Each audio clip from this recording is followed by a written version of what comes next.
The autumn wind in the Wyoming Territory of 1887 had a mean streak. It came down from the mountains with a dry, scouring force, kicking up the fine alkali dust of the plains and flinging it into the faces of anyone foolish enough to be out. It stripped the last stubborn leaves from the cottonwoods along the creek and whistled through the gaps in the weathered planks of Dustwater Crossing, a town that seemed to be made of little more than dust, cheap whiskey, and the ghosts of failed ambitions. The air itself tasted of grit and endings. Leah Whitmore felt the wind push against her, a physical force that mirrored the relentless pressure she had lived under for all her 20 years. Her mother's hand was a vice on her upper arm, pinching flesh and bone together as she half dragged, half marched her down the town's main and only street. Leah kept her eyes fixed on the splintered boardwalk a few feet ahead of her, counting the cracks, the rusty nailheads, the dark stains of tobacco spit. To look up would be to meet the eyes of the town, and she could already feel their stares like a brand on her skin. She was a spectacle, a walking sermon on shame. Her body was heavy, not just with a child that had been growing inside her for 7 long months, but with a lifetime of her mother's scorn. Leah had always been a large girl, built with the sturdy frame of her long-dead father, a fact her mother, Edna, had never forgiven her for. Edna was a small, sharp woman, all angles and brittle pride, and she had treated Leah's very existence as a personal affront. The words had been a constant barrage since childhood, clumsy, slow, gluttonous. Now, there was a new word, a word spoken in hisses behind a cupped hand but screamed in the privacy of their small, suffocating cabin disgrace. The baby shifted inside her, a soft, rolling kick against her ribs. It was the only secret comfort she had, this small, living proof that she had, for a fleeting moment, been wanted by someone.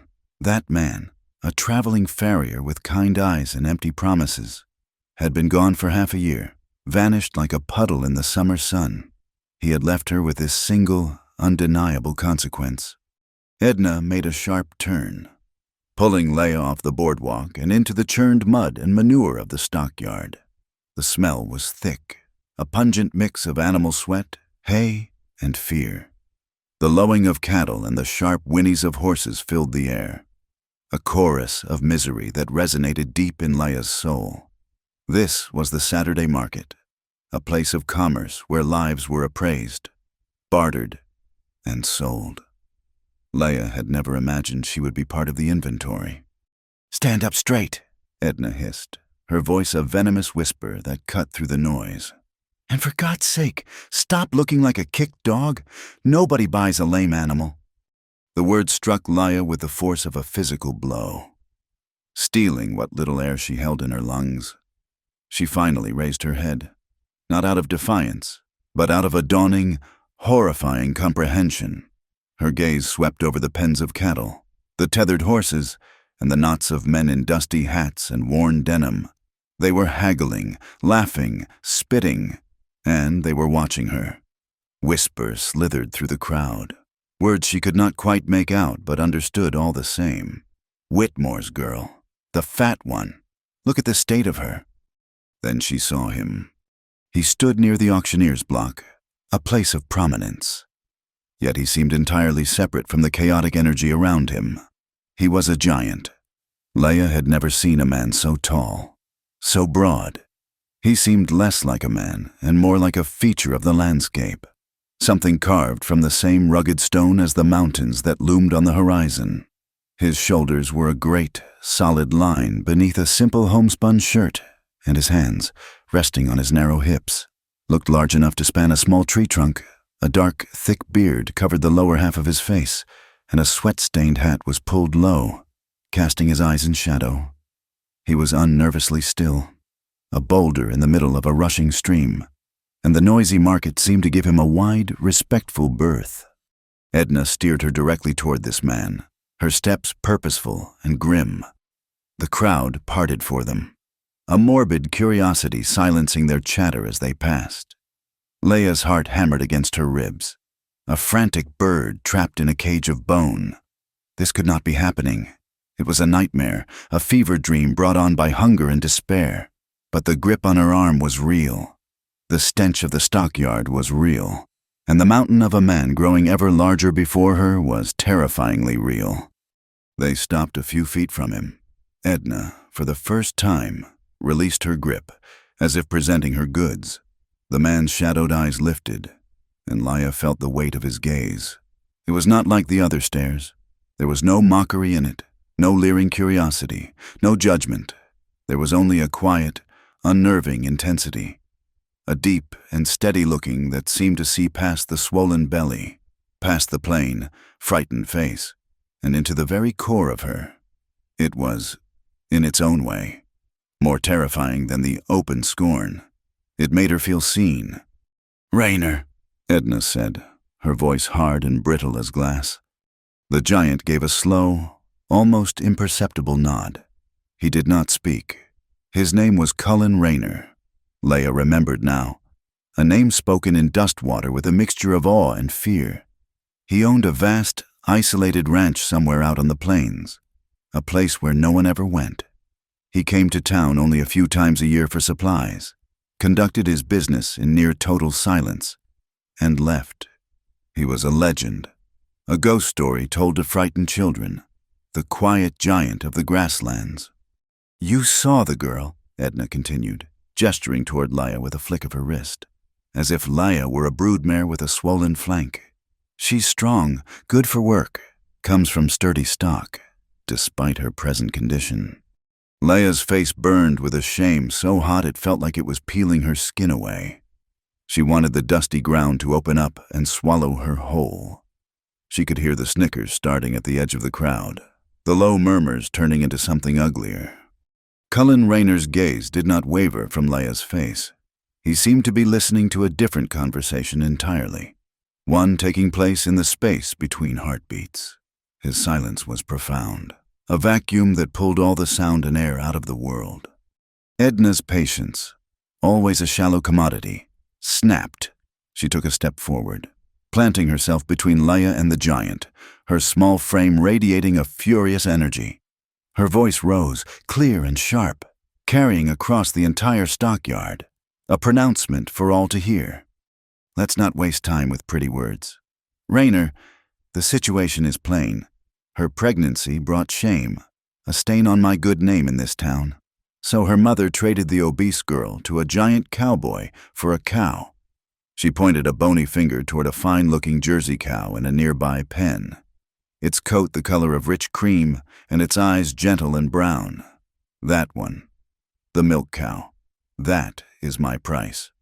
A collective gasp went through the crowd, followed by a wave of cruel, rolling laughter. The sound crashed over Laya, a filthy tide that threatened to drown her. "Traded. For a cow." The words echoed in the sudden, ringing silence in her head. She was no longer a person. She was livestock, an object of barter. The shame she had carried for months was nothing compared to this bottomless abyss of humiliation. This was a new kind of degradation, a public stripping of her very humanity. She looked at Cullen Raynor, expecting to see a smirk, a flicker of triumph, or at the very least, the same crude amusement that danced on the faces of the men in the crowd. But his expression was unreadable, his eyes still lost in shadow. He simply stood there, a great, silent monolith. The laughter died down, replaced by an expectant hush. The entire market was watching, waiting for the giant's verdict. Slowly, deliberately, Cullen Raynor reached into the pocket of his trousers and pulled out a worn leather purse. Without a word, he unfastened the drawstring and tipped a few coins into the palm of the auctioneer standing nearby, a man whose face was frozen in a mask of disbelief. Then he looked at Edna, and for the first time, he spoke. His voice was not the thunderous boom Laya might have expected. It was a low, quiet rumble, like stones shifting deep underground. "The cow is yours." And then he nodded, a single, final dip of his head. The bargain was struck. The transaction was complete. Edna's face split into a triumphant, reptilian smile. She did not spare Leia another glance. She turned on her heel and marched toward the pen to claim her prize, her victory. The crowd began to disperse, the show over, the gossip already forming on their lips, ready to be served hot and fresh in the saloon and the general store for the next week. Leia stood rooted to the spot, unable to move, unable to breathe. The world had tilted on its axis. She was no longer Leia Whitmore, Edna's shameful daughter. She was Cullen Raynor's property, a soul purchased for the price of fresh milk. The giant took a step toward her.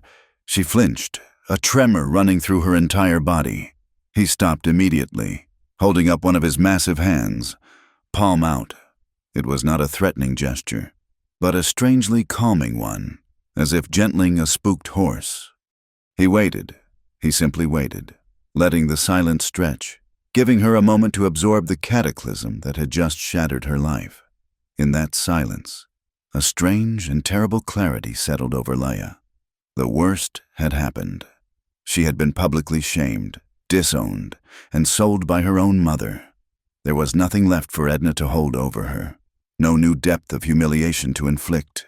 The cord that had bound her to that small, hateful cabin had been severed with the finality of a butcher's knife.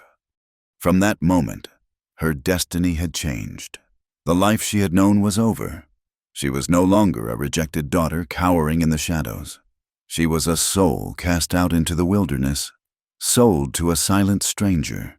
What lay ahead was a terrifying unknown, a vast and empty plain. But as Cullen Raynor slowly lowered his hand and turned to walk away from the market, assuming she would follow, a tiny, unfamiliar feeling flickered in the desolate landscape of her heart. It was not hope. It was not courage. It was simply the stark realization that whatever came next, it would be a story she faced alone. A story no longer written by her mother's hand, taking a deep, shuddering breath that tasted of dust and manure. Leia took the first step, leaving the life she knew behind in the churned and filthy mud. The journey from town was a long, silent affair. Cullen Raynor had loaded his supplies into the back of a sturdy buckboard wagon, placing Leia's small, pathetic bundle of belongings beside a sack of flour without comment. He had gestured for her to climb onto the seat beside him, and she had obeyed, her movements stiff with apprehension. He did not offer a hand to help her up, but he waited patiently as her cumbersome body negotiated the high step. Then he clicked the reins, and the two draft horses, broad and placid as their owner, pulled them out of Dustwater Crossing and into the vast, empty expanse of the prairie. For hours, the only sounds were the rhythmic clopping of hooves, the groan and creak of the wagon wheels, and the ceaseless sighing of the wind as it swept through the tall, dry grass. Leia sat ramrod straight, her hands clenched in the lap of her worn calico dress, her gaze fixed on the horizon. The sky was immense, a pale, washed-out blue that seemed to stretch into eternity, dwarfing the small wagon and its occupants. They were a tiny speck crawling across an endless, rust-colored sea. She stole glances at the man beside her. He held the reins in one hand, his arm resting easily on his knee. His profile was stark against the sky, a rugged landscape of its own. He never looked at her. His attention was on the horses, the trail, the far distance. His silence was not like her mother's, which had always been a weapon, a cold, sharp thing full of unspoken accusations. Cullen Raynor's silence was different. It was as vast and natural as the prairie itself, a deep, settled quiet that seemed to be his native element.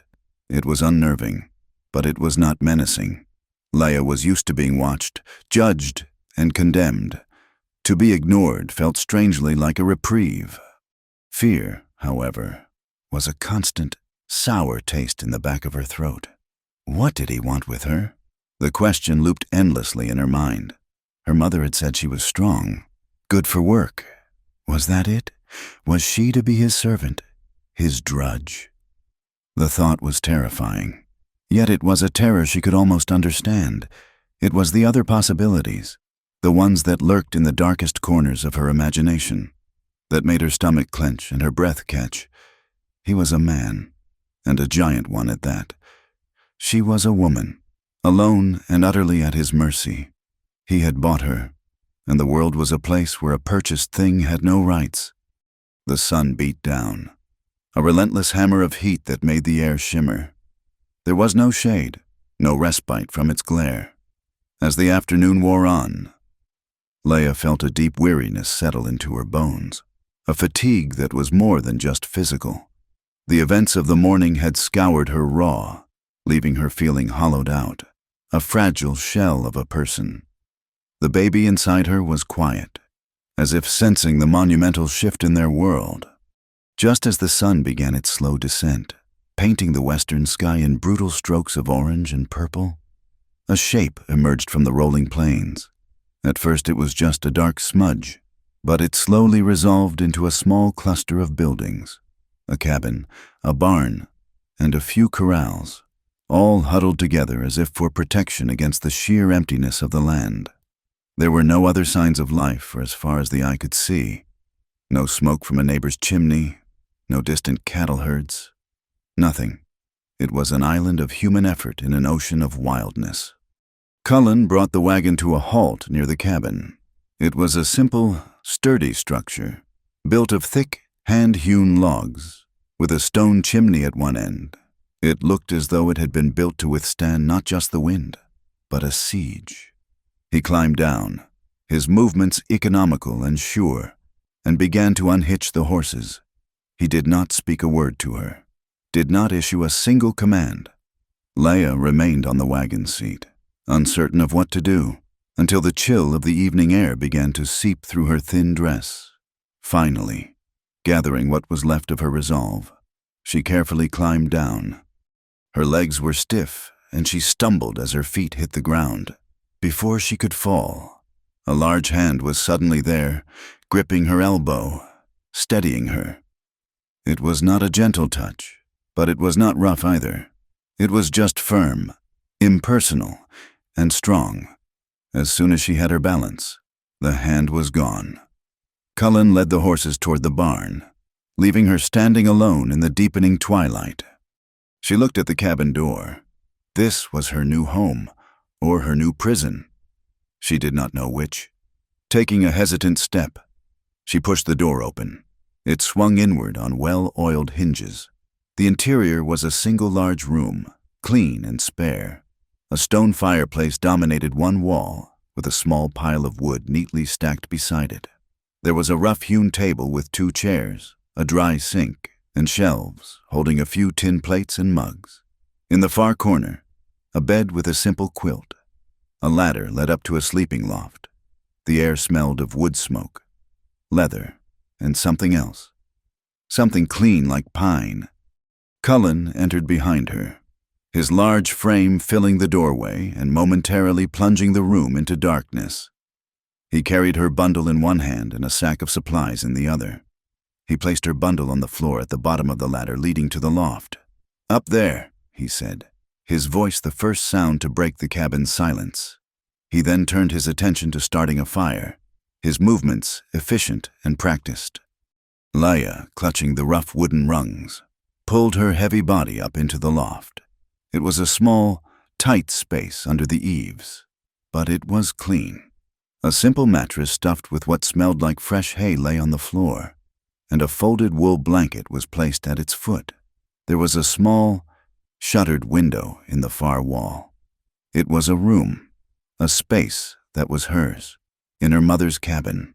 She had slept on a pallet in the corner of the main room, with no privacy. No place to call her own, this small, dark loft felt like a kingdom. When she came back down, a pot of something was simmering over the fire, and 2 plates were on the table. He gestured to one of the chairs. She sat. He served the meal, a thick stew of beans and salted pork, and a chunk of dark bread for each of them. They ate in complete silence. Leia was so hungry she could barely stop herself from shoveling the food into her mouth. She forced herself to eat slowly, terrified of appearing gluttonous, of earning a sharp word or a look of disgust, but Cullen did not seem to be paying her any mind. He ate with a steady, focused rhythm, his gaze directed at his plate. When he was finished, He took both their plates to the dry sink, washed them, and set them on a rack to dry. Then he took a lantern, nodded once toward the loft, and went outside, presumably to the barn where he must sleep. Laya was left alone in the warm, firelit cabin. The silence was absolute, broken only by the crackle of the flames and the lonely howl of the wind outside. Later, she heard it, a sound that was both chilling and beautiful, the distant call of a wolf pack, their voices rising and falling in the vast, dark emptiness.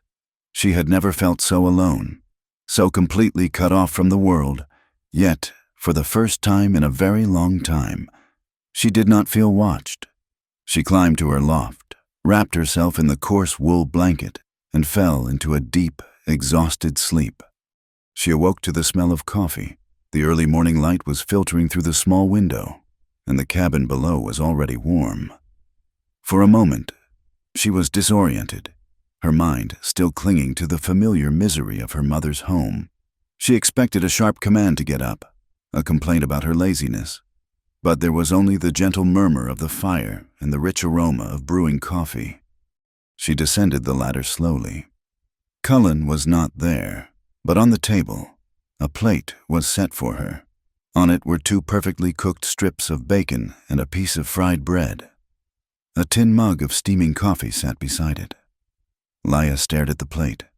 Her throat tightened, and a hot pressure built behind her eyes. No one had ever cooked a meal for her, not once in her entire life. Food had always been something she had to earn, or something she was accused of stealing, a source of shame and contention. To be given it, freely, without a word, was a kindness so profound and unexpected that it shattered something deep inside her. She sat down at the table, her body trembling. A single tear escaped and traced a hot path down her cheek. Then another. She did not sob. She ate the breakfast he had made for her, and she wept in silence, the tears falling unnoticed into her lap, each one washing away a tiny grain of the shame that had been her constant companion for as long as she could remember. In the days that followed, a quiet routine established itself. Cullen would be gone when she woke, but breakfast would always be waiting. He worked from sunup to sundown, mending fences, tending to his small herd of cattle, and doing the endless, back-breaking work that a ranch demanded. He never told her what to do. He never gave her a list of chores, so Laya began to find her own. She swept the cabin, washed their few dishes, and learned the simple art of making bread. She found his mending basket and began repairing the tears in his work shirts, her needle moving with a slow, careful precision.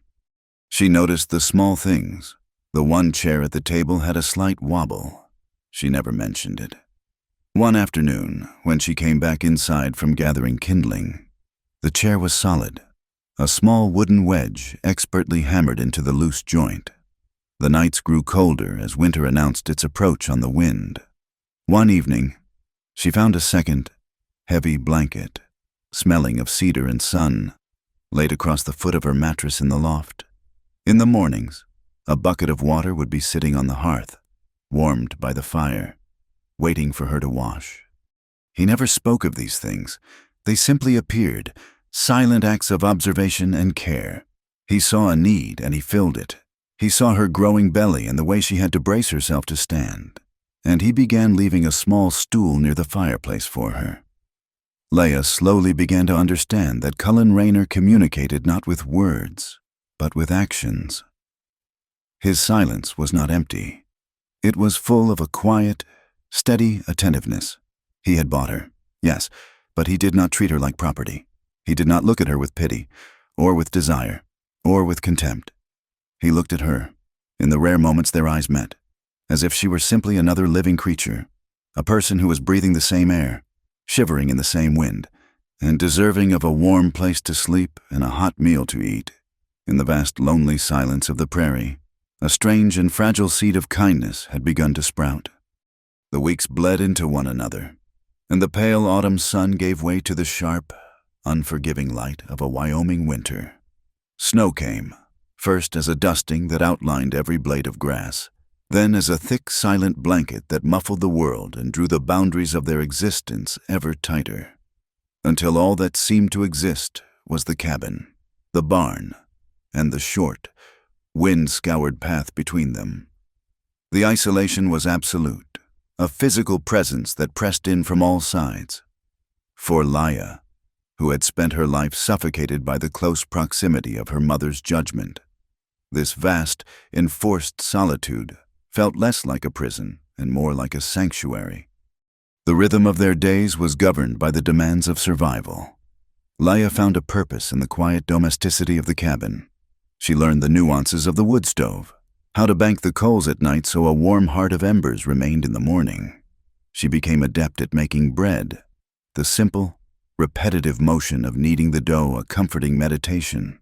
She took pride in the thick, hearty stews she could make from their stores of dried beans, salted meat, and root vegetables Cullen kept in a small cellar beneath the floorboards.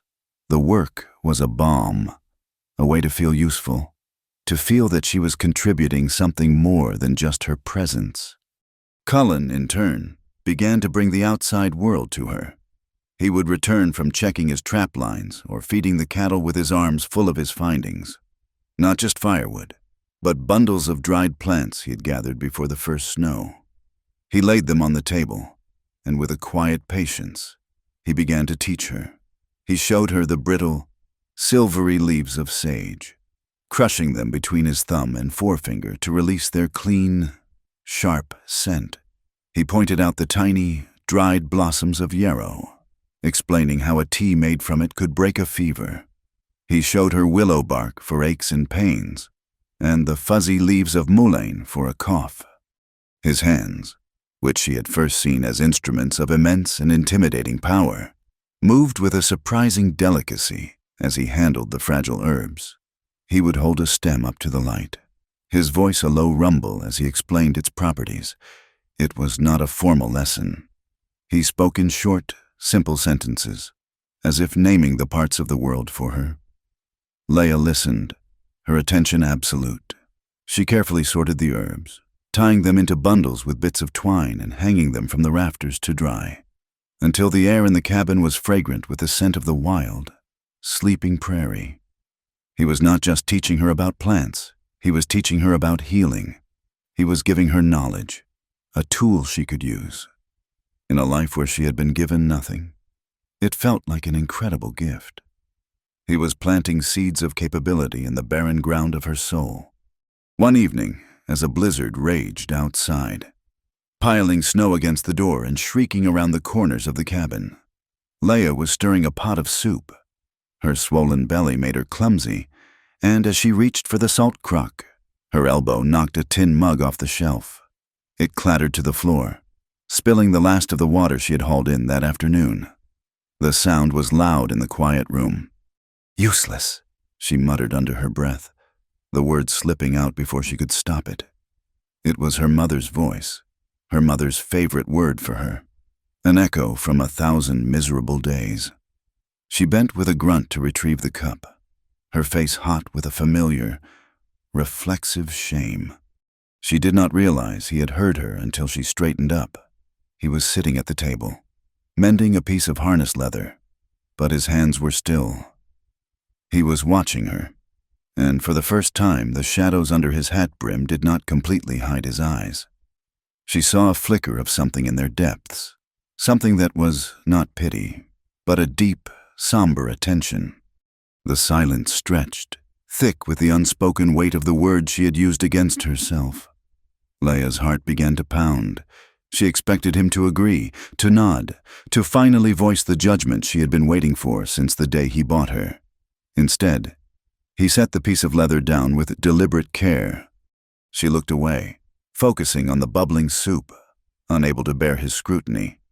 She began to tell him, the words spilling out in a low, halting whisper, as if the storm outside had finally broken something open inside her. She spoke of a childhood spent trying to make herself smaller, quieter, to take up less space. She told him of the endless litany of her faults, of being told she was a burden, a waste of food, a clumsy, oversized disappointment. She did not speak of the man who had left her, but of the long years that had come before. The years that had prepared her to believe she was worth so little that a man's fleeting kindness was a thing to be desperately grateful for. My mother, Leah finished, her voice barely audible over the wind, always said I was good for nothing, that I would never amount to anything more than a drain on her resources. She risked a glance at him. He was still watching her, his expression unreadable. She braced herself for his response, for a platitude, for an awkward silence, for an agreement. Cullen Raynor considered her words for a long moment, his gaze steady. Then he spoke, his voice quiet but carrying with it a weight that seemed to settle the frantic energy in her soul. "You survived," he said, the words simple, profound. That's more than most can say.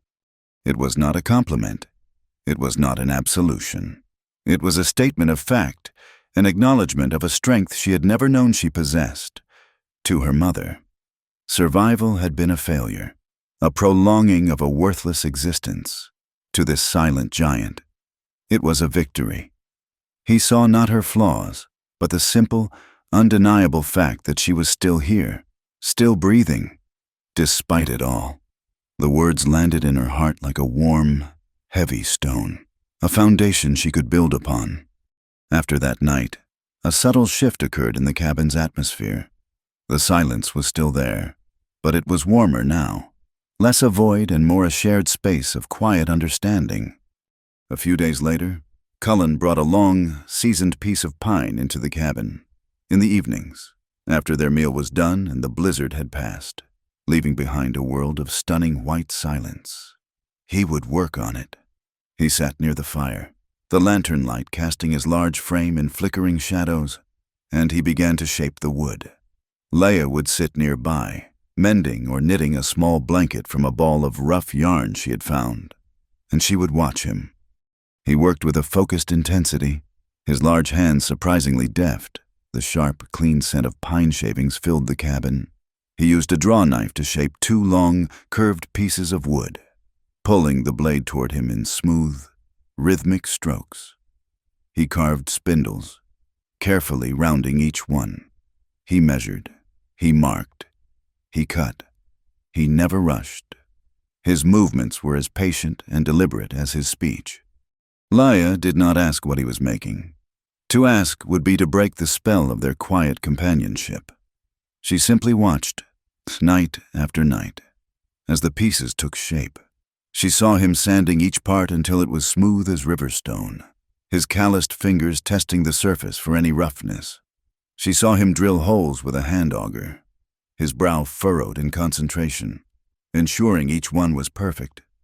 Finally, one evening, he assembled the pieces, the curved runners, the seat, the back, the spindles. It was a rocking chair. It was sturdily built, simple in its design, but there was an elegance to its lines, a grace born of careful, patient work. He stood it before the hearth, in the warmest part of the room. He ran his hand over the smooth wood of the back, and then he looked at her. He did not say, "This is for you." He did not need to. He simply stepped back, leaving the chair sitting empty in the firelight. An invitation. Leah put down her knitting, her heart swelling with an emotion she could not name. She walked toward it, her hand outstretched. She touched the wood. It was warm and solid beneath her fingers. She slowly, carefully lowered her pregnant body into it. It fit her perfectly. The height was just right, the seat wide and accommodating, the back angled for comfort. She placed her hands on the smooth arms and gave a tentative push with her foot. The chair began to move, a slow, gentle, rocking rhythm, back and forth, back and forth. It was the most comfortable thing she had ever felt in her life. It was a cradle. It was a throne. She looked up at Cullen, who stood watching her, his face in shadow. She could not find the words to thank him.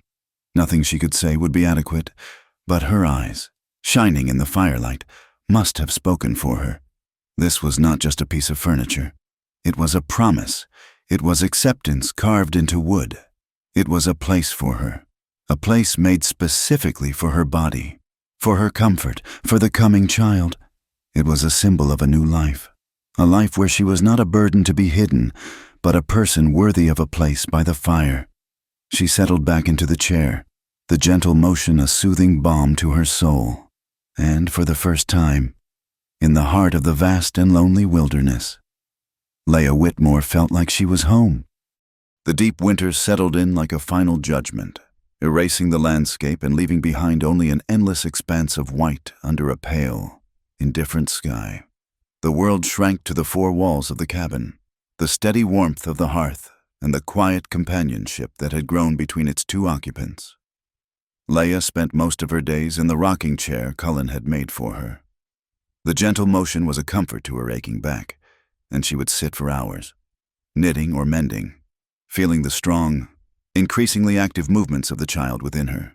The baby was a constant, living presence now, a secret conversation of kicks and flutters that only she could understand, in this small, warm space, insulated from the world by a thick blanket of snow. Leah had found a measure of peace she had never known. The shame that had been her skin for so long had begun to feel like a poorly fitting garment, one she could, perhaps, one day she'd completely. The arrival of the visitor was an intrusion of the harshest kind. It began as a dark speck against the blinding snow, a disruption in the seamless white horizon. Leah saw it first, her eyes catching the unnatural movement through the single window. Her hands stilled, her breath catching in her throat. No one ever came here. The isolation was the ranch's most defining feature.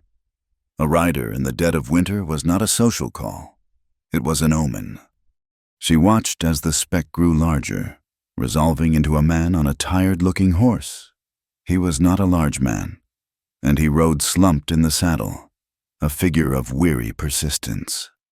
Cullen was in the barn, tending to the livestock. Leah's first instinct was to shrink away from the window, to hide herself in the loft. The outside world was a place of judgment, and she wanted no part of it. But a new, unfamiliar instinct held her in place. This was her home now. She would not scurry away like a mouse. By the time the rider reached the cabin, Cullen was there, emerging from the barn with a pitchfork in his hand, which he leaned casually against the wall. He stood before the cabin door, a silent, immovable guardian, his great size seeming to diminish the newcomer even further. The man swung a leg over his horse, his movements stiff with cold. He was wiry and narrow-faced, with small, close-set eyes that darted about, taking in everything. "Rayner," the man said, his voice thin and reedy, a poor match for the vast silence of the prairie. "Quite the winter you are having." Cullen did not answer immediately. He simply watched the man, his gaze steady and uninviting. "Croft," he said finally, the name a flat statement of fact, not a greeting. The man, Silas Croft, gave a weak, chapped-lipped smile. He was a trapper who worked the Northern Territories and passed through Dustwater once or twice a year, a known purveyor of gossip and mean-spirited news. "My packhorse went lame a few miles back. I was hoping you might spare a bit of hot coffee before I push on to town. The cold gets into a man's bones." Cullen's silence was an answer in itself, a clear message that the man was not welcome, but the laws of hospitality in such a desolate land were ironclad, even for unwelcome guests. With a curt nod, Cullen stepped aside, opening the cabin door. Silas Croft scurried inside, bringing a blast of frigid air with him. He rubbed his hands together, his darting eyes immediately landing on Leah in her rocking chair by the fire. A slow, knowing smirk spread across his face. It was the same look she had seen on the men in the stockyard, a look of leering, cruel amusement. She felt her newfound peace crumble to dust, and the old, familiar shame rose up to choke her. She instinctively pulled her shawl tighter around her, trying to hide the great mound of her belly. Cullen followed him into the cabin, his presence instantly making the space feel small and crowded. He moved to the stove and poured coffee into a tin mug, his back to the room. Well, Silas said, his voice dripping with insinuation as he let his gaze travel over Leah's form.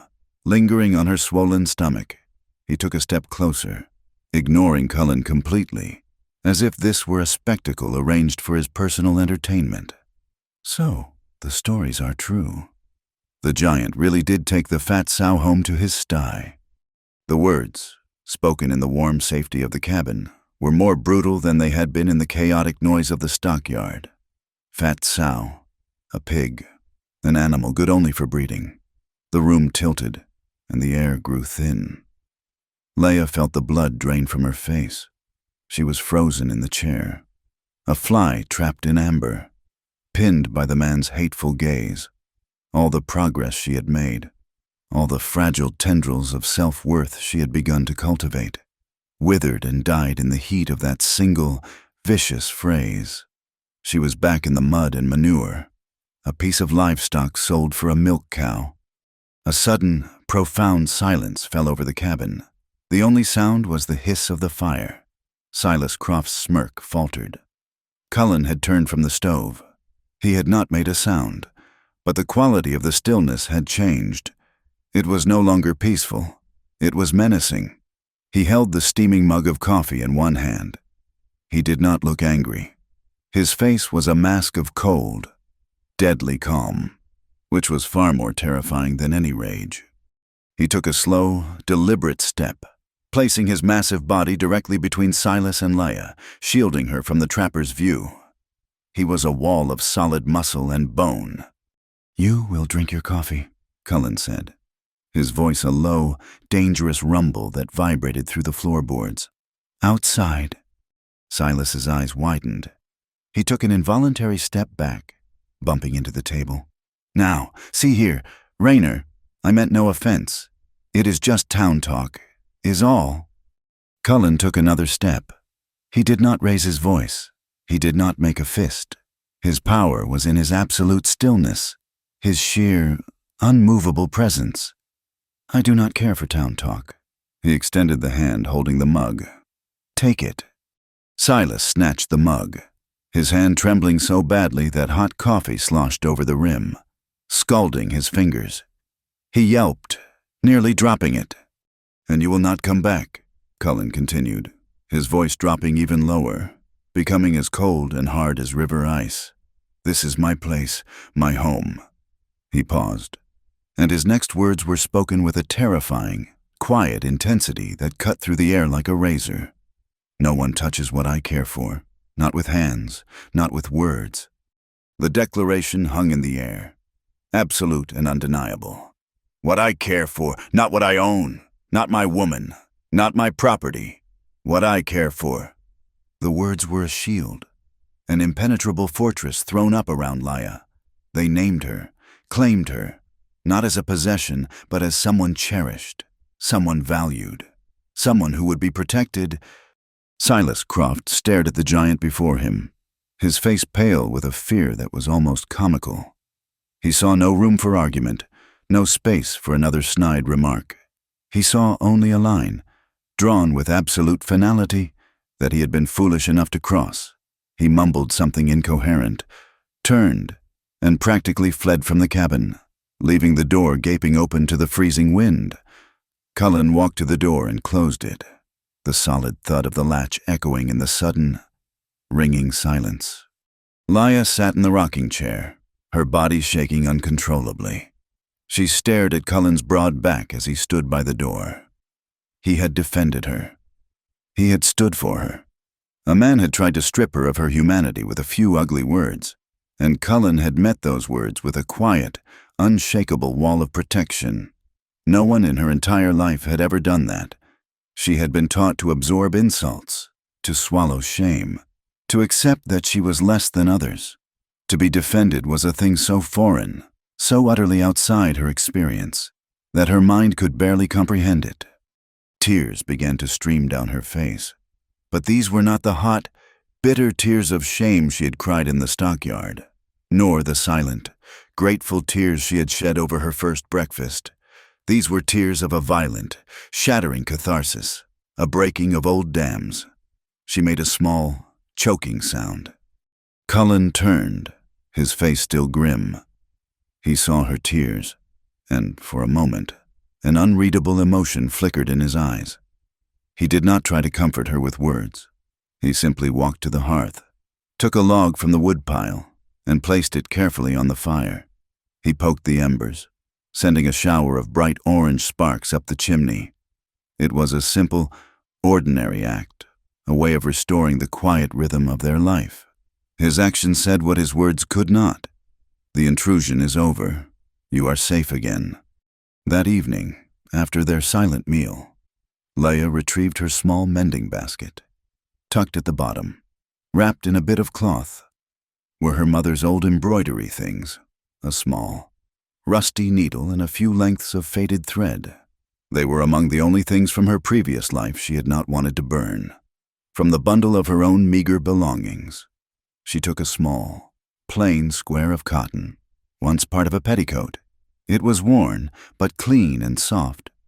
She sat in the rocking chair, the lantern light pooling in her lap, and she began to sew. Her stitches were not elegant. They were small and a little crooked, but they were earnest. With the deep blue thread, she carefully formed a single, blocky letter in the center of the white cloth, C, for Cullen. It was all she had to give him. It was a thank you, a pledge, a recognition of the gift he had given her.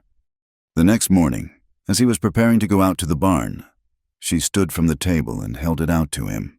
Her hand trembled, but her gaze was steady. He stopped, looking down at the small square of cloth in her palm. He reached out and took it from her, his large, calloused fingers surprisingly gentle. He looked at the stitched letter. Then he looked at her. A long, silent moment passed between them, a moment of perfect, wordless understanding. He did not tuck it in a pocket to be forgotten. Instead, he carefully folded the small square into a neat triangle. Then, with a slow, deliberate motion, he lifted it and tied it loosely around his thick neck, the white cloth a stark contrast against his dark shirt. He adjusted it, ensuring the blue C was visible. It was not a practical garment. It was a banner, a symbol. He gave her a single, solemn nod, then turned and walked out into the cold morning air, wearing her small, imperfect gift for the world to see, if there had been any world there to see it. Leia watched him go, her hand pressed to her heart. This quiet, powerful thing growing between them was not the stuff of songs or poems. It was stronger than that. It was a bond forged in silence, tempered in hardship, and now sealed with a promise of protection. It was a love that had not been found, but built, piece by painstaking piece, in the heart of the wild. The world began to soften. The iron grip of winter loosened its hold, and the great silence of the snow was broken by the sound of dripping water. The sun, which for months had been a distant, back wafer, regained some of its strength, its light prying into the frozen earth. Patches of brown grass appeared on the southern slopes, and the creek at the bottom of the valley began to whisper and then to sing, its voice growing stronger each day. The end of the thaw meant the end of their perfect isolation. The muddy, rutted track that led to Dustwater Crossing was once again a passable route. The world they had held at bay was stirring, and with its waking came a sense of deep unease. Leia was now in her 9th month, a great, slow-moving vessel of impending life. Her days were spent in a state of watchful waiting. The rocking chair was her throne and her refuge, its gentle rhythm a counterpoint to the increasingly powerful movements of the child inside her. Cullen was a constant, quiet presence. He had taken to doing more of his work mending tack, sharpening tools in the cabin, as if sensing her need for his proximity. The white handkerchief she had made him was a fixture around his neck, now softened and slightly grimy from his work, a flag of their silent, solid union. The peace they had built was as real and tangible as the log walls of the cabin, but Leia knew, with a certainty that lived deep in her bones, that it was about to be tested. She saw them from the window, 3 riders moving slowly across the newly greening plains. They were not a threat in the way a wolf pack was a threat, but her fear was colder and sharper. Her hand went to her belly, a gesture of instinctual protection. As they drew closer, their identities became terrifyingly clear. The first was Sheriff Miller, a man whose authority was as solid and unimaginative as his physique. The second, in his somber black coat, was Reverend Blackwood, the town's arbiter of morality, a man whose sermons on sin and damnation had often felt personally directed at her. And the third, riding between them like a queen with her honor guard, was her mother. Edna Whitmore sat astride her horse with a ramrod straight back, her face a mask of grim, righteous determination. She had come to reclaim what was hers, not out of love, but out of a furious, possessive pride. Leia's heart hammered against her ribs. She wanted to run, to hide in the loft, to disappear into the shadows and pray they would go away. The girl who had been dragged to the stockyard was still inside her, whimpering in terror. Cullen had seen them too. He came in from the yard, his face calm but his eyes watchful. He did not ask her what was wrong. He knew. He simply took his place by the door, a silent mountain waiting for the storm to break against him. The three riders came to a halt, a respectful distance from the cabin. Sheriff Miller dismounted, his movements heavy and official. "Rayner," the sheriff called out, his voice a no-nonsense baritone. "We have come on a matter of some delicacy." Cullen stepped out of the cabin, pulling the door partially closed behind him but not shutting Leia inside. He stood on the top step, his height making the other men seem small. He did not speak, merely waited, his gaze calm and unwavering. Reverend Blackwood cleared his throat. "Mr. Rayner, we are here as representatives of the community and of a higher moral authority. Mrs. Whitmore has come to us with a most distressing tale." It was Edna who spoke next, her voice pitched to carry, ringing with a false, trembling piety that made Leia's stomach turn. "I have come for my daughter," she declared, looking not at Cullen but at the closed door, as if addressing the very logs of the cabin. "My poor, misguided child, who was lured away from her family and her God by your influence. She is being held here against her will, a captive to your unnatural solitude." Leia, listening from the shadows, felt a surge of cold fury. Lured away, held captive, her mother, who had sold her for a cow, was now painting herself as a frantic, loving parent, and painting Cullen as a villain, a kidnapper. It was a lie so audacious, so complete, that it almost took Leia's breath away. The sheriff shifted his weight, his hand resting on the butt of his pistol. "Mrs. Whitmore has filed a formal complaint, Rayner. She says you took advantage of her girl's delicate condition. The law takes a dim view of such things. We have come to return Leia to her mother's care." Cullen's expression did not change. He looked from the sheriff's earnest face to the preacher's sanctimonious one, and finally to Edna's mask of righteous indignation. He seemed to consider their words, their authority, their self-assured purpose. The silence drew out, thick with tension. Leia held her breath, waiting for him to unleash his anger, to tell them to leave his land, to assert his ownership as he had asserted his protection against Silas Croft. But he did not. Instead, he turned his head slightly, his gaze directed toward the crack in the doorway where he knew she was listening. He did not raise his voice. He did not issue a command or a challenge. He simply asked a question that stripped the authority from the men before him and placed it entirely in her hands. "What does Leia want?" The question was a key turning a lock deep inside her. With those 4 words, he was telling her that this was not his fight to win. It was her life to claim.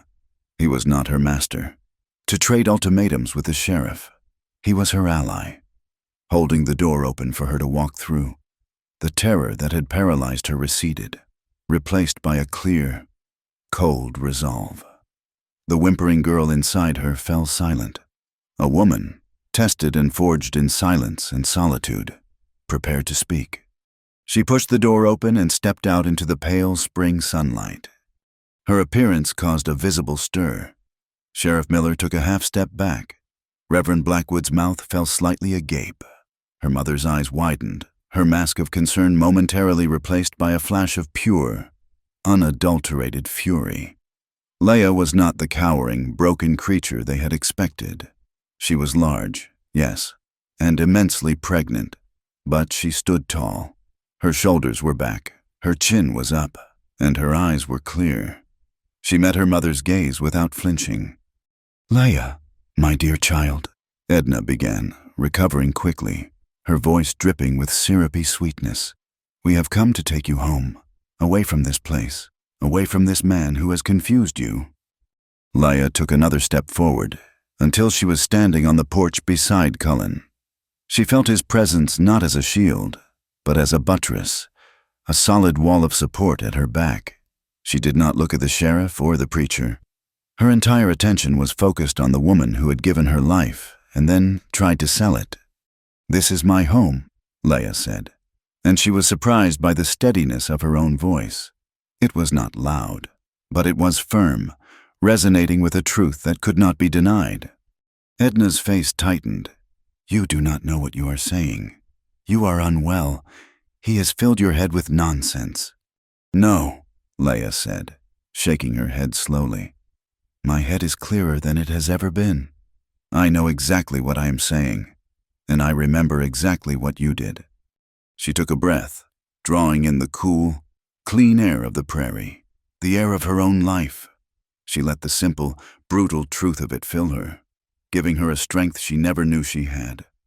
"You sold me for a cow," she said, the words falling like stones into the quiet air. "You stood in the dirt of the stockyard and you traded me. You did not sell a daughter. You sold your shame."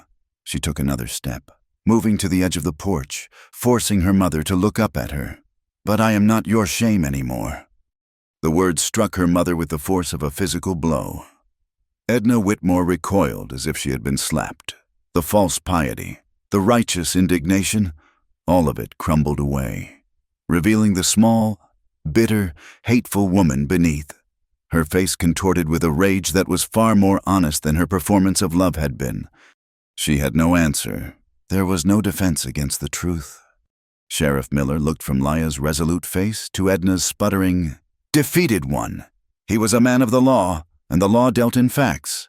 Leia was not in chains. She was not bruised or battered. She stood of her own free will and spoke with a clear mind. She was not a captive. She had made a choice. He slowly removed his hand from his pistol. Reverend Blackwood looked deeply uncomfortable, as if he had just been made an unwilling witness to a judgment far more pure and direct than any he could deliver from his pulpit. He had come to rescue a lamb and had found a lioness. Edna, defeated, yanked hard on her horse's reins, turning the animal so sharply it whinnied in protest. She cast one last look at her daughter, a look of pure venom, and then spurred the horse, galloping away without a backward glance. She did not wait for her escort. Sheriff Miller and Reverend Blackwood exchanged a brief, awkward look. The entire purpose of their journey had evaporated into thin air. The sheriff cleared his throat. "Well," he said to no one in particular, "it appears the situation is resolved." He tipped his hat, a gesture that was part apology and part grudging respect, and mounted his horse. The preacher followed suit, and the two men rode away at a much more sedate pace, leaving a profound and victorious silence in their wake. Leia stood on the porch, watching them go until they were just specks on the horizon. She was trembling, not with fear, but with the aftershocks of her own courage. She had faced the ghosts of her past. She had spoken the truth to the source of her pain, and she had won.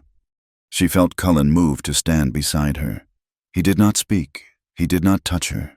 He just stood there, his presence a quiet affirmation of everything she had done. The sun was warm on her face. A soft breeze carried the scent of wet earth and new life. She took a deep breath, and for the first time, it felt like she was breathing her own air, in her own home, in a life of her own choosing. The victory of that day settled into a quiet, profound peace. The ghosts had been faced and banished, not by a show of force, but by the simple, unassailable power of the truth. In the days that followed, Leia felt a lightness in her spirit. as if she had finally set down a heavy, invisible burden she had been carrying her entire life. The world seemed sharper, the new green of the prairie more vivid, the sky a deeper blue. She moved through her days with a sense of purpose, her actions no longer born of a desperate need to be useful, but from a calm desire to tend to the life she and Cullen were building.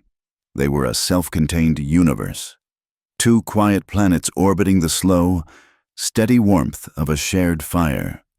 The baby was due any day. A great restless energy had taken hold of Leia. She walked the perimeter of the cabin until her back ached. She organized and reorganized the small stack of cloths she had prepared, and she spent hours in the rocking chair, her hands resting on the tight drum of her belly, feeling the powerful, rolling movements of the child within. She was not afraid. The confrontation with her mother had burned the last of her fear away, leaving behind a hard, bright core of resolve. She had survived her past. She would survive this. The storm came without warning. One moment, the late afternoon sky was a placid, hazy blue. The next, a dark, bruised line appeared on the western horizon, expanding with an unnatural speed, swallowing the light as it came. The wind, which had been a gentle breeze, suddenly turned cold and began to howl. A low, mournful sound that grew in pitch and intensity. Cullen, who had been mending a corral fence, came striding back to the cabin, his face grim as he scanned the roiling, purple-black clouds. "Get inside," he said, his voice tight. "This will be a bad one." He worked quickly, securing the shutters, checking the latch on the heavy door, and bringing in a large stack of firewood. By the time darkness fell, the storm was upon them. It was not a simple squall of rain and wind. It was a physical assault. The wind shrieked like a banshee, throwing itself against the log walls with a force that made the entire cabin shudder. Rain, hard as pebbles, hammered against the roof. And then came the thunder, not as a distant rumble, but as a series of violent, deafening cracks that sounded as if the sky itself were splitting apart. The world outside was a churning chaos of darkness, wind, and water. Inside, the fire roared in the hearth, a defiant beacon of warmth and light against the fury of the storm. They ate their dinner in their usual silence, but the air was charged with a new tension. Every crash of thunder made Leia jump, her nerves stretched taut as a wire. It was just after she had climbed into her loft for the night that the first pain came. It was not a cramp or an ache. It was a deep, powerful clenching low in her back that radiated around to her belly, a fist tightening around her core. It stole her breath and made her gasp.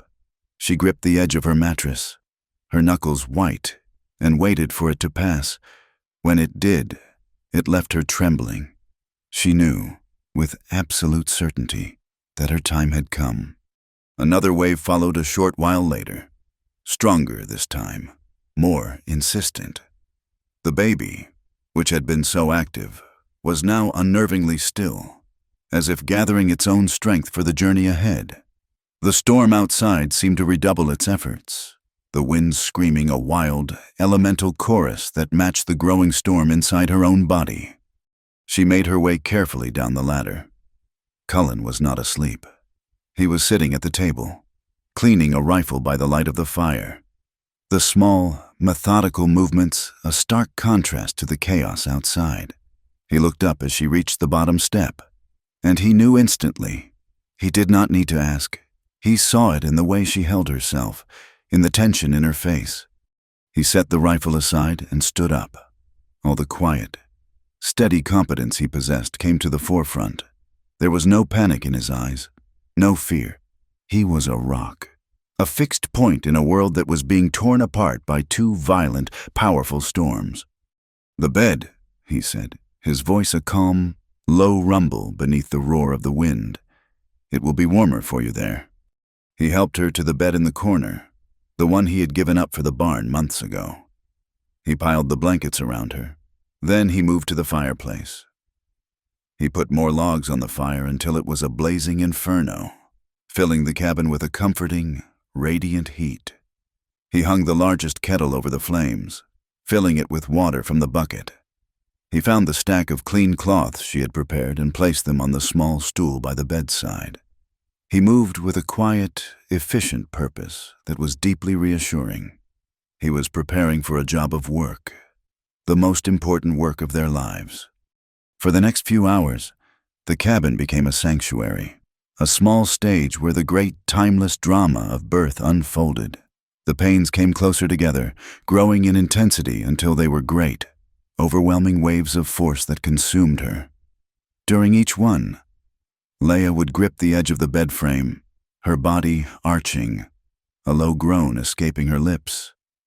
Cullen was always there. He did not speak much, but his presence was a constant source of strength. He would put a cool, damp cloth on her forehead. He would hold a cup of water to her lips between the contractions. At one point, during a particularly brutal wave of pain, she cried out, her courage beginning to fray. He came and knelt by the bed, and he put his large, warm hand on her shoulder. He did not say, "You can do this." He simply kept his hand there, a silent, powerful transfer of his own unshakable strength into her. His touch said, "You are not alone." The world shrank until it contained only the roaring fire, the screaming wind, and the monumental, all-consuming effort of her own body. It was a primal, desperate struggle, a battle waged in the deepest, most elemental core of her being. She was no longer Leia Whitmore, the shamed girl, the purchased woman. She was a force of nature in her own right, a vessel for the ferocious, unstoppable power of life itself. The pain was an ocean, and she was a swimmer fighting her way to a distant shore. Cullen was her lighthouse. He stayed with her through the long, dark hours of the night, his face illuminated by the firelight, his expression one of deep, unwavering concentration. He murmured to her, his voice a low, steady current beneath the waves of pain, telling her to breathe, telling her to push, telling her she was strong. He was a midwife, a guardian, a partner in this terrifying, sacred work. Finally, as a new wave of pain, the most powerful yet, seized her, Leia felt a great, final, tearing shift. She bore down with every ounce of strength she possessed, a raw, ragged cry torn from her throat that mingled with the howl of the storm. It was a cry of agony, of effort, of pure, unadulterated will. And then, release, a sudden, shocking emptiness. In the ringing silence that followed, a new sound entered the world. It was a thin, wavering cry, a fragile but insistent noise that cut through the thunder and the wind. It was the sound of a new life, a new beginning. Leia fell back against the pillows, utterly spent, her body trembling with exhaustion and a relief so profound it felt like a spiritual release. She was slick with sweat, her hair plastered to her forehead, but she had never felt more alive, more powerful. Cullen moved with a gentleness that seemed impossible for a man of his size. He cleaned the baby with a practiced, steady hand, wrapped it in one of the clean cloths, and then he brought the small, squirming bundle to her. He laid the baby in the crook of her arm. Leia looked down, and the world, which for hours had been a maelstrom of pain and chaos, snapped into a single, perfect focus. A tiny, wrinkled face, a fuzz of dark hair, eyes squeezed tightly shut, small, perfect hands that curled and uncurled. It was a girl, her daughter. Tears streamed down Leia's face, silent tears of awe and a love so fierce and overwhelming it was a physical ache in her chest. She had done it. She had brought this life into the world. Cullen stood by the bed, looking down at them. The firelight cast his rugged features in soft, warm tones. The small, white handkerchief she had made him was still tied around his neck. He looked at the tiny baby nestled in Leia's arms, and a deep, quiet wonder filled his eyes. He reached out a single, large finger and gently stroked the baby's cheek. The child, as if sensing his touch, turned her head toward him, her small mouth making sucking motions. He looked at Leia, his gaze meeting hers across the small, precious space that held her daughter. The storm outside was beginning to subside, its fury spent. A quiet calm was settling over the world, both outside and in. Cullen spoke, his voice a low, soft rumble. But his words were the strongest, most powerful thing she had ever heard. "She's proof," he said, his gaze fixed on the child. "Proof that you lived, that you fought." He lifted his eyes to meet Laya's, and the truth of his words settled into her soul. A final, healing balm. They don't get to write your story anymore. The days that followed the birth were a time of profound and quiet miracle. The storm had passed, leaving the world washed clean, and the silence it left behind was not empty, but full of the small, miraculous sounds of a new life. The cabin, which had been a sanctuary for 2, was now a home for 3. Laya named the baby Hannah, a simple, gentle name that felt like a soft prayer on her tongue. Laya healed. The fierce, elemental work of childbirth had left her exhausted but whole, as if the act itself had been a final, purifying fire. She spent her days in the rocking chair. Hannah nested in her arms, a warm, milk-scented bundle of sleeping, waking, and quiet contemplation. She would watch her daughter's face for hours, tracing the impossibly small curve of her ear, the sweep of her dark eyelashes against a downy cheek, the way her tiny mouth would work in her sleep. This small, perfect creature was the proof Cullen had spoken of. She was a living, breathing testament not to a moment of shame, but to a season of survival and a lifetime of resilience. Cullen moved through their new world with a quiet, reverent awe. The giant who could face down a blizzard and intimidate armed men would approach the sleeping infant with a caution that was almost comical. He would stand over the cradle he had fashioned from a hollowed-out log, his great, calloused hands clasped behind his back, as if afraid his very size might disturb her. Laya would watch him, her heart swelling. He would never initiate holding the baby, but if Laya offered her to him, he would accept with a solemn gravity, his massive hands swallowing the baby's tiny form, supporting her head with a tenderness that was breathtaking to behold.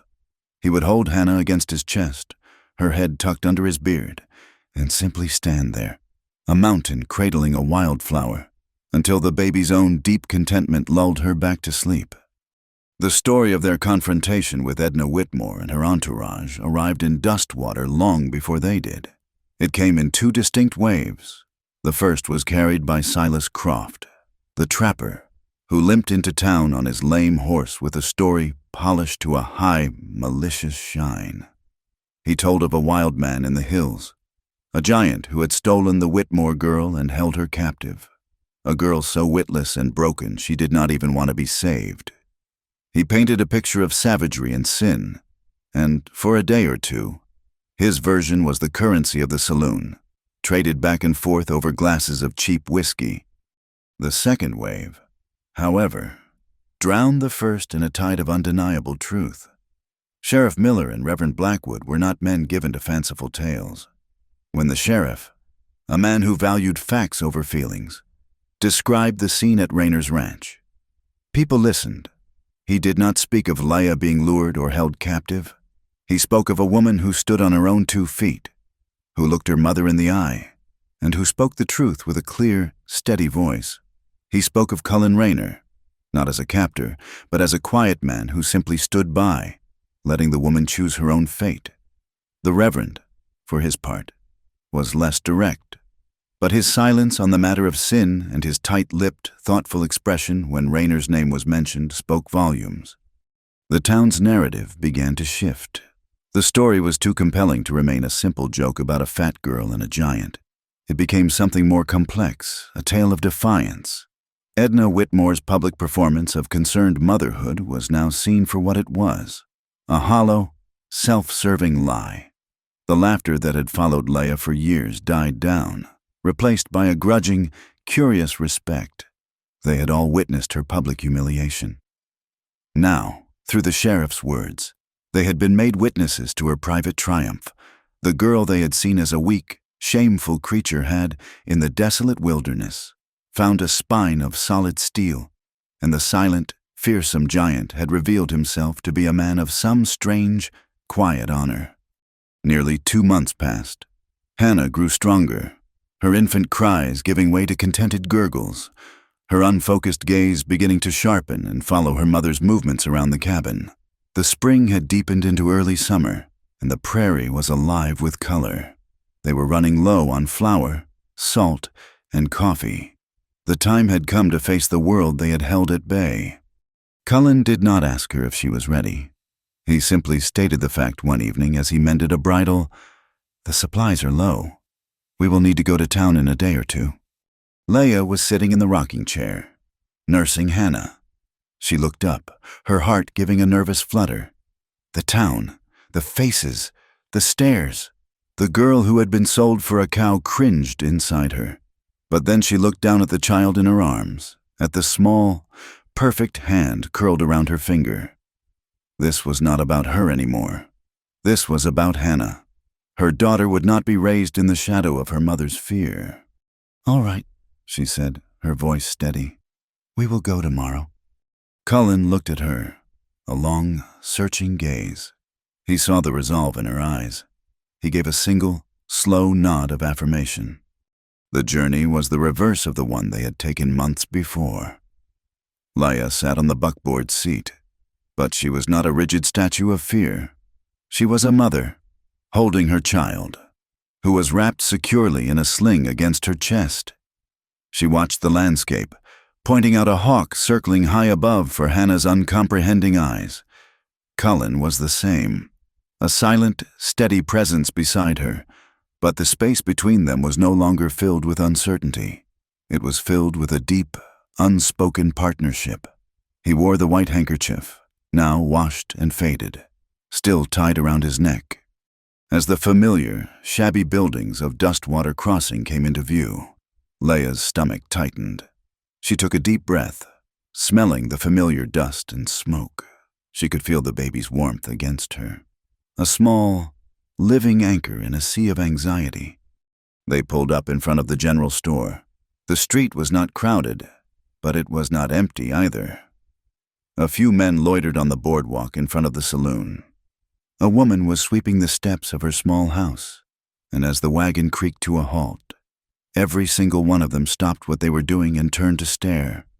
The silence was absolute. It was the same charged, watchful silence that had fallen over the stockyard. But the quality of it was different. There was no mockery in it, no cruel humor.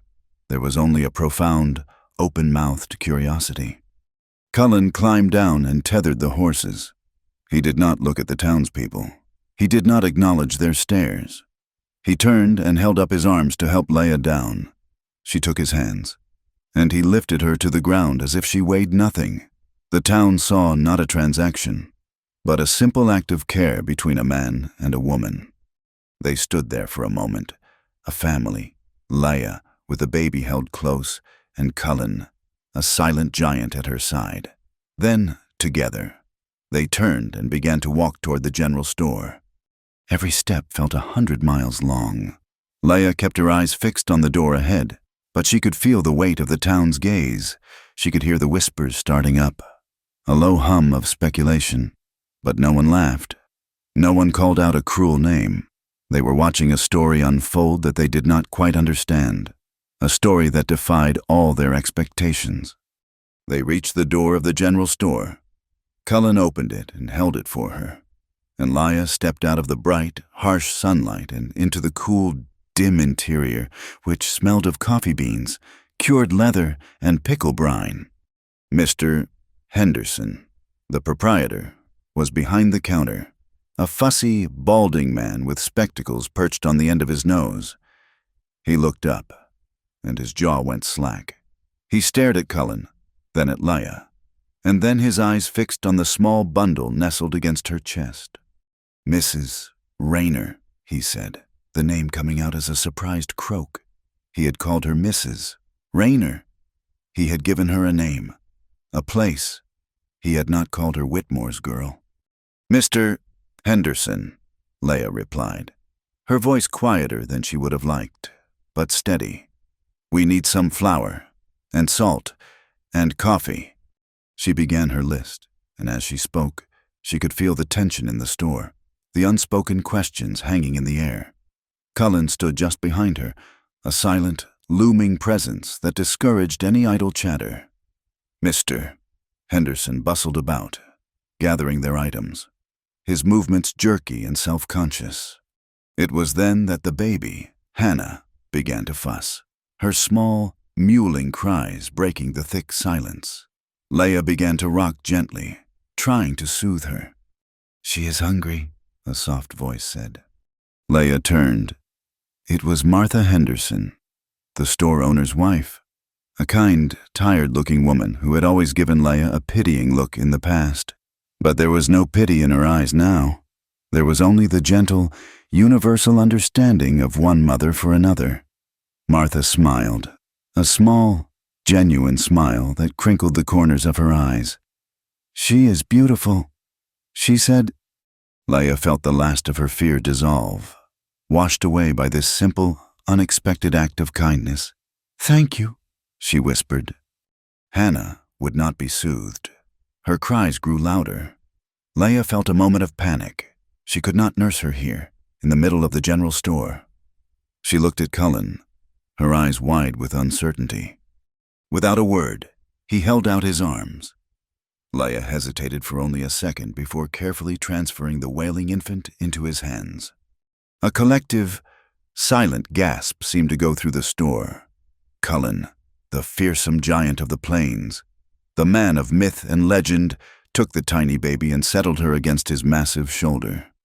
He began to pat her back with a hand the size of a dinner plate, his touch impossibly gentle. He walked slowly toward the back of the store, his head bent low, his deep voice a rumbling murmur that Leia could just barely hear, a wordless, soothing sound. And Hannah, incredibly, fell silent. Her cries subsided into small hiccups, and she settled against him, utterly content in the cradle of his strength. The townspeople who had gathered at the door, and the Hendersons behind the counter, stared at the sight. They saw the most feared man in the territory transformed into a figure of profound and gentle fatherhood. They saw a symbol that was more powerful than any sermon, more eloquent than any declaration. It was a picture of hope, reborn in the harshest of lands, of tenderness thriving where no one thought it could grow.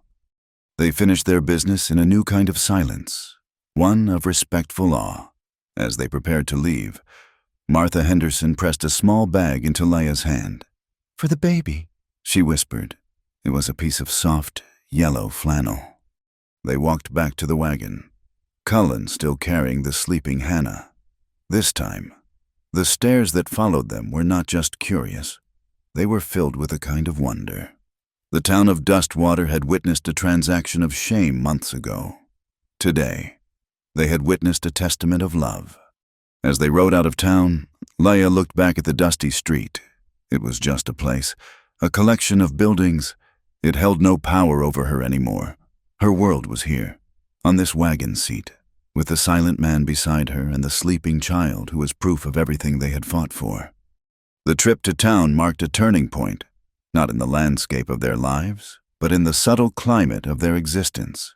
They did not speak of it on the long, quiet journey home. Yet both felt the shift. The world, which had once been a source of threat and judgment, had looked upon them and seen something it could not condemn. It had seen a family. They returned to the ranch not as exiles hiding from society, but as inhabitants of a sovereign nation of three, a place with its own laws of kindness and its own language of silence. The seasons turned. The vibrant green of summer deepened, then faded to the golden russet of autumn. Hannah grew. She learned to sit up on her own, a small, determined figure on the blanket in the middle of the cabin floor, her dark eyes following her mother's every move. Cullen built a high chair for her, a sturdy, practical piece of furniture that he sanded for hours until it was as smooth as polished bone. Winter came again, but this time it was not a siege. It was a time of deep, quiet joy, of huddling by the fire while the wind howled outside, of watching Hannah's delight as she discovered her own hands, of listening to the first bubbling sounds that would one day become laughter. When the snows melted and spring returned to the valley, it was as if they were seeing it for the first time. The world was reborn. And so were they. Hannah was crawling now, a determined explorer on a mission to investigate every dust mote and stray sunbeam on the cabin floor. Their life fell into a rhythm as natural and steady as the turning of the earth. In the mornings, Leah would work in the small garden Cullen had tilled for her, pressing seeds into the dark, rich soil. In the afternoons, she would sit on the porch, churning butter or mending, while Hannah played at her feet. Cullen's presence was a constant, solid backdrop to their days, his quiet labor the force that kept their small universe in orbit. Their valley was a world unto itself. The creek that ran through it was clear and cold, and in the late spring, the meadows that sloped up from its banks were a riot of color, a thick carpet of bluebells, Indian paintbrush, and wild yellow daisies. It was a place of profound and enduring peace, a land that had been waiting for them to claim it, to heal it with their quiet happiness as it had healed them with its solitude. They did not speak of marriage, the words of a preacher, the laws of the territory, the expectations of a town they barely visited. All of it seemed irrelevant, a language from a foreign country. What they had was deeper than a contract, more sacred than a ceremony. It was a bond forged in the crucible of shame and silence, built piece by piece with every shared meal, every warm fire, every quiet act of care. It needed no outside validation. One afternoon, in the full bloom of that second spring, they were sitting together under the shade of a great, ancient cottonwood tree down by the creek, its massive branches, gnarled and wise, spread out to form a living cathedral, its leaves whispering in the gentle breeze. The air was warm and smelled of damp earth and blossoms. Leah was leaning against the thick trunk, watching as Cullen taught a now toddling Hannah the names of things. He would point with one of his large fingers. Bird. He would rumble, as a meadowlark trilled its complex song from a fence post. Hannah, her face a mask of solemn concentration, would point her own chubby finger and babble something that sounded vaguely similar. He pointed to a small, iridescent beetle making its slow way through the grass. Beetle. He pointed to the fluffy white clouds drifting in the vast blue sky. Cloud. He was giving her the world, one word at a time. Leah watched them, her heart so full it felt like a physical pressure in her chest. This man, this silent giant she had once feared, was the gentlest soul she had ever known. He had taken her broken, discarded life and given her a world. He had taken her shame and transformed it into a strength she wore as comfortably as her own skin. Hannah, tiring of her lesson, made a delighted squeal and began to chase a yellow butterfly that was dancing just above the daisies. Her unsteady, lurching run was a thing of pure, uncoordinated joy. Her laughter, a series of bright, bubbling notes, echoed in the quiet air, the sweetest music Leah had ever heard. Cullen came and sat beside her, leaning his broad back against the tree. They watched their daughter together, a comfortable silence settling between them, a silence that was now as familiar and comforting as a favorite blanket. It was a silence full of everything that did not need to be said. Leah turned to look at him. His face, which had once seemed so stern and unreadable, was now a beloved landscape to her. She knew the way the sun had crinkled the corners of his eyes, the way his beard softened the firm line of his jaw. She saw the quiet strength, the deep well of kindness, the unwavering honor that lived behind his shadowed gaze. The moment felt sacred, blessed, a perfect confluence of time and place and feeling, a wedding without walls, a vow without a preacher.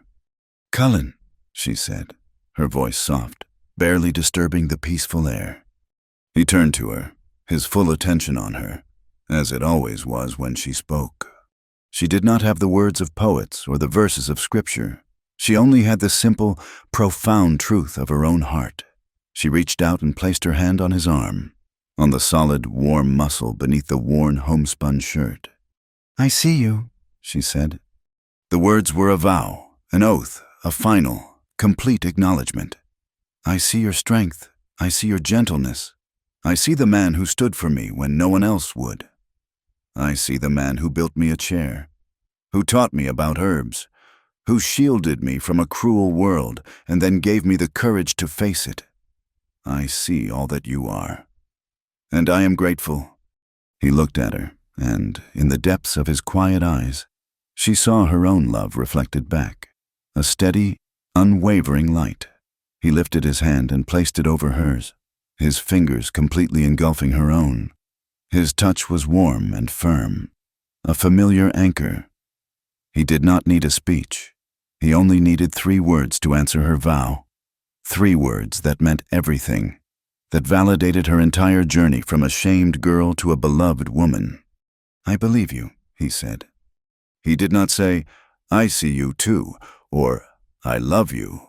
He said, I believe you. I believe in your strength. I believe in your resilience.